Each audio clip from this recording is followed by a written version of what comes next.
pénétrer dans le monde merveilleux des profondeurs sous-marines pour y découvrir la vie et la multitude d'espèces qui peuplent les mers et océans.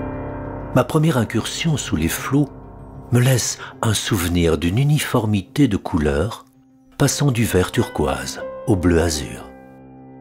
Je retiens mon souffle avant d'ouvrir ma lampe halogène qui me donne les couleurs que la densité de l'eau me dissimulait. Cette découverte me fascine et me permet à chaque coup de palme d'être en symbiose avec un univers tellement captivant. Dans ce brouillard multicolore, je ne puis que m'extasier des richesses qui tapissent les innombrables recoins de ces monticules sous-marins.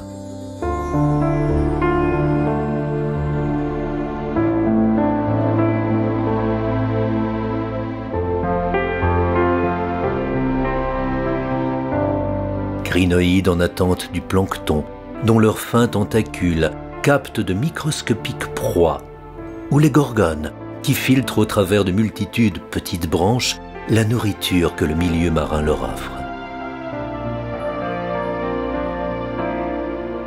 Au-dessus de moi, un long ruban se détache des rochers, me frôle et disparaît.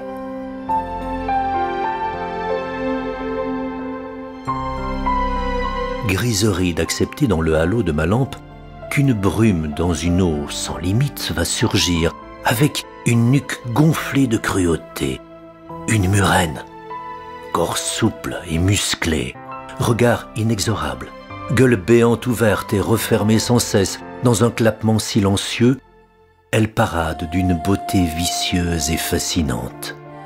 Je n'ai que le temps de l'immortaliser en photo.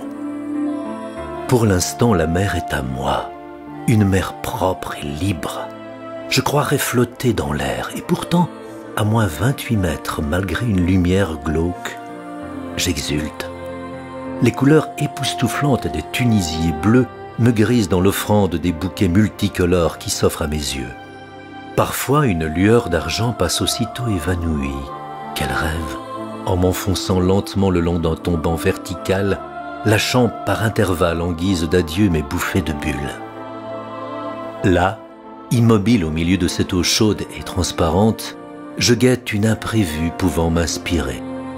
Un minuscule hippocampe s'incruste dans les méandres de la Gorgone. Son mimétisme est tellement parfait, et je dois à plusieurs reprises la repérer dans mon viseur.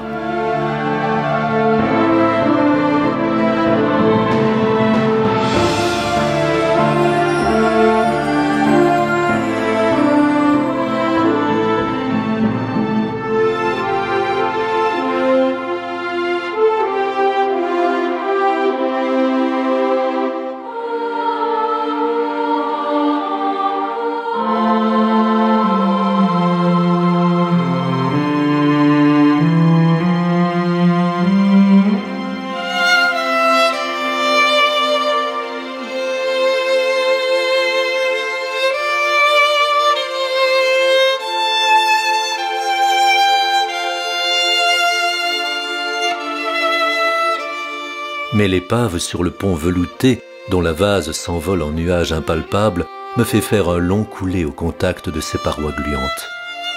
Cette masse en surplomb s'incurve pour s'asseoir sur un fond de sable, laissant au temps sa dégradation. Parsemés d'innombrables concrétions sur ses flancs, les méandres colorés des espèces qui se disputent un carré de territoire me donnent un reflet de couleur de la palette d'un peintre.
petits coups de palme, je remonte lentement, ayant au-dessus de moi une cascade de bulles ondulantes, comme deux grandes ailes d'argent pâle réunies et frissonnantes.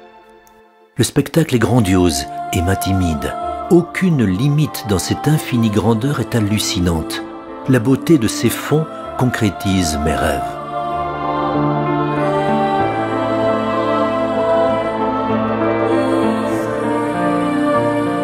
Au-dessus de moi apparaît comme un dirigeable la coque du bateau nimbé d'un halo.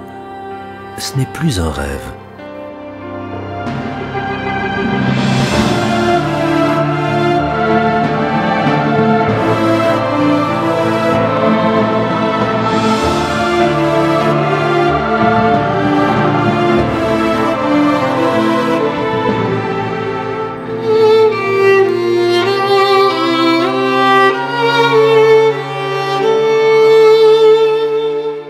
Ma plus belle mission sera de motiver la jeunesse à découvrir les splendeurs des fonds marins, de lui dévoiler les joies de l'effort et du risque gratuit, pour arriver tout simplement à l'équilibre de l'âme.